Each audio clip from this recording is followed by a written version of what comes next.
રાજકોટ શહેર એક એવી ઘટનાથી હચમચી ઉઠ્યું છે જેણે દરેક નાગરિકના મનમાં સુરક્ષાને લઈ ગંભીર સવાલો ઊભા કર્યા છે. સાંજના સમયે મોકાજી સર્કલ વિસ્તારમાં બોલાચાલી થાય છે અને કાકા ભત્રીજા પર ફાયરિંગ કરવામાં આવે છે અને એમાં ભત્રીજાનું મોત થઈ જાય છે. શું હતો સમગ્ર મામલો તેના વિશે વિગતે ચર્ચા કરીશું. નમસ્કાર, આપ જોઈ રહ્યા છો નિર્ભય ન્યૂઝ. હું છું આપની સાથે પ્રથમ મોદી. રાજકોટમાં હત્યાના બનાવો દિવસે ને દિવસે વધી રહ્યા છે અને હવે જે બનાવ સામે આવ્યો જેણે પોલીસની કામગીરી પર અનેક સવાલો ઉઠાવ્યા છે. ઘટનાની વાત કરીએ તો મૃતક કૃષ્ણદીપસિંહ અને તેમના કાકા રહેન્દ્રસિંહ મોકાજી સર્કલ પાસેથી પસાર થઈ રહ્યા હતા. આ દરમિયાન ત્યાં હાજર કેટલાક શખ્સો સાથે બાઇક ચલાવવા જેવી નજીવી બાબતે બોલાચાલી થાય છે અને સામાન્ય રીતે આવી ઘટનાઓમાં લોકો સમજાવટથી કામ લેતા હોય છે. પરંતુ અહીં આરોપીઓએ ઉશ્કેરાઈને પોતાના માણસોને હથિયારો સાથે ઘટના સ્થળે બોલાવી લીધા.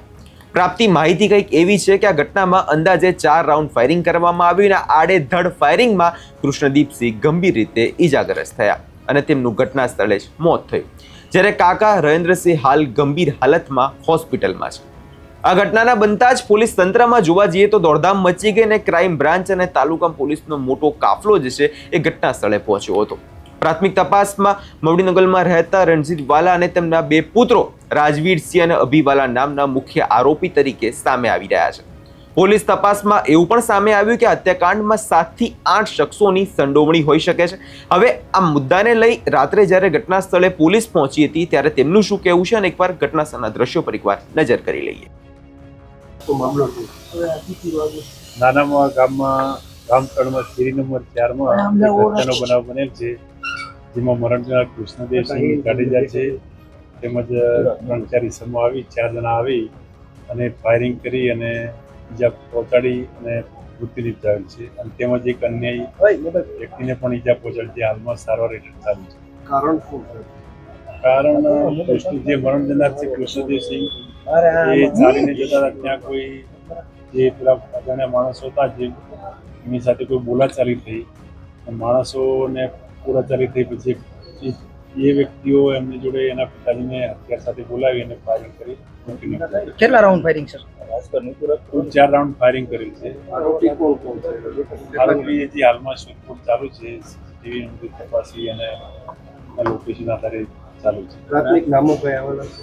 પ્રાથમિકમાં હાલમાં કોઈ નામ આવેલું સાહેબ રિવોલ્વર કાઢીને સીધા ફાયરિંગ કરવા માંડ્યા હતા, કઈ રીતે ફાયરિંગ જ કરેલું છે સીધી વાત.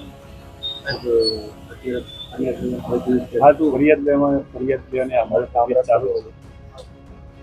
સાહેબ એમના ભાઈ પોલીસમાં રાજકોટ પોલીસમાં તો મરણ જનારના ભાઈ એ છે પોલીસમાં, યુનિવર્સિટી પોલીસ ટીમમાં છે.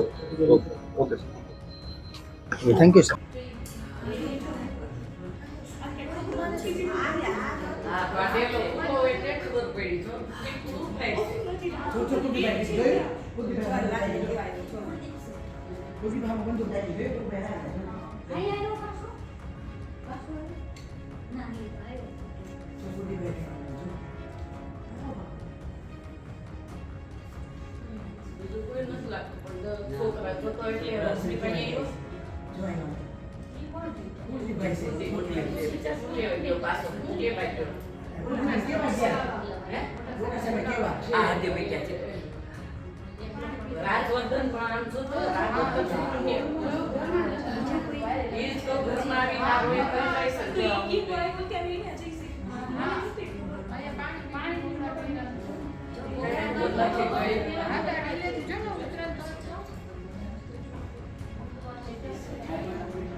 હા હા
પોલીસ દ્વારા કહેવામાં આવ્યું છે કે આરોપીઓની ધરપકડ કરવા માટે સીસીટીવી ફૂટેજની ચકાસણી અને લોકેશન ટ્રેસ કરવાની કામગીરી ચાલી રહી છે. પણ આ ઘટના એટલા માટે ગંભીર બની જાય છે કારણ કે મૃતક કૃષ્ણદીપસિંહનો પરિવાર પોલીસ વિભાગ સાથે જોડાયેલો છે.